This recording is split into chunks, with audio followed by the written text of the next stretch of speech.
What's up guys, Anfield here and welcome to a new video. In today's video we're going to be picking up where we left off with the positioning basics guide video, a video I made that essentially was to lay the groundwork and help people understand how to decide where to go when the initial battle begins. And this video is basically just going to pick up where that one left off. We're going to talk about the cooperation between two different flanks and how they work together to make both flanks viable. So you have sort of two types of flanks in the sense where you have one type of flank which is completely isolated and self-contained, and then you have another type of flank which is also connected to another flank in the sense that they have cross shots or different ways that they influence each other directly rather than them just being isolated. There are many of these flanks that exist in World of Tanks, such as say Prokhorovka, where you have the hill and the middle who spot for each other and shoot for each other. For example, the hill spots the tanks that are on the hill, the middle then shoots up, and vice versa. So these flanks are quite common in World of Tanks, and while it's important to look at your team listing, the enemy listings, everything I talked about in the basics positioning guide to decide where you're going to go, you also need to understand how flanks cooperated with each other, because it's not always about who's going on your flank,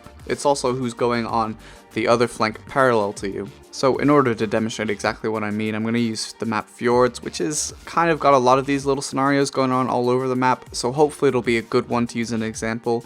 It's not meant to be a guide to fjords or anything like that, but I suppose if you do want other maps to be shown in this kind of light, I could also follow up and do those as well. But for now, let's take a look at fjords. So getting started with the north. The north is a flank, at least from the southern spawn, where you come up and you sort of hit a very difficult impasse here. Oftentimes it's difficult to get any further than this area because you get lit by the M48 here that you can see. Now I'm being shot back, but it's actually not the M48 I'm shooting at because I'm controlling that one as well. I can't control two tanks at once. Unfortunately for me, Captain Rex had some time to help me, so big shout out and thanks to him for helping me. But as you can see, it's very difficult to make anything happen if you're being lit and then being fired upon by tanks there. You can't really push, and unfortunately getting around here makes you bleed a lot and you can often die before you have a chance. You need a lot of allies to make that work.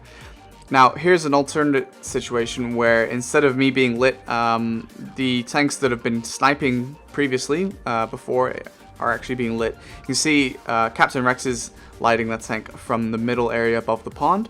Here's an alternate situation, kind of similar, except instead of me being in the north, I'm in the middle. This is just to show you how two different flanks light an area that you can both fire on. Here again in the north, but instead, if there's a tank that's coming over here to shoot in the middle, you can then come behind that tank and shoot safely at that tank. So this little area is kind of nice for that as well. Here's kind of like a real situation where I was playing RHM. And you can see here exactly the same thing. KV5 lights the T10, and unfortunately for me, I only track the T10. He does get punished quite badly for it though, so you can see that. And you can see this Bulldog YOLO is over, but also there's a 1390 that comes up, and he lights me first, I think, the Bulldog, and I get shot back at from the north. So that was kind of showing, rip, that was showing both of the two sort of situations there. So you can kind of understand why it's important to know where your allies are going here, because if your allies aren't in certain situations to spot for you to prevent these tanks from just basically sniping you from back here. As you can see, I'm lit again by this 1390 and I'm getting punished really hard, and 1390 comes way back up to shoot me. So you can see here how the cooperation between the flanks is so important, because if you don't have that, it doesn't work out so well. This is just to quickly show if you are on fjords and you're trying to push around that southern tip and you're from the western spawn, it can be very difficult and you have to push very quickly into these buildings, especially if you know they're going to be TDs. So it's important to look to see if the enemy does have TDs or potential tanks that might sit down here on this little island here, which they often do. Artillery is not as big of an issue here. Obviously artillery can pre-aim this spot too, but often TDs will sit here the entire game and they'll wait for their allies to be dead until, or be pushed back so far like the size 4 is, so that they finally get their shots and their guns in the game. It's very frustrating, but it is just something that happens, so you just need to be very careful of it. If you are where the IS-4 is on our team, then you should probably see if you do have a TD there, and then you should try and bring the enemy into you rather than vice versa. Although don't back up too much, because you can be shot by this little area up here. This is showing the mid. Now this is something you'll see myself do and a lot of other people do quite a lot, especially with mediums, although I picked the 62A here and it was probably not a good idea to use the 62A as an example. I should have brought like an E5 or something with good depression and a good turret. Now, sometimes you'll push down here, and then the enemy will just YOLO straight over with no fear, not knowing what tanks you might have with you and things like that. So you just need to be careful of that and aware of that. Obviously, you know, getting appropriate tracks will help you a lot in these kind of situations. This is me again trying to control different tanks. But you can also have the problem where a enemy tank comes through the middle up here, and they will just straight YOLO you if they just want to. They don't check to see if there's a tank destroyer waiting and watching for that road. They just sort of YOLO right over, and it can be very, very frustrating. But you know, it is what it is, and you have to be aware of it. So, you know, sometimes it's better to bring support, but also to make sure you have a tank destroyer waiting.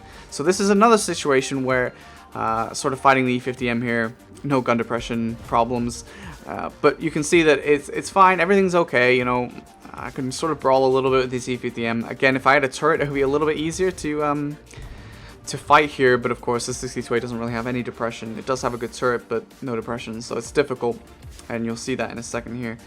But this is okay so far for me. You know, I'm sort of like bullying the C50M out, and also by lighting the C50M, it makes him vulnerable to the north if he backs up far enough and things like that.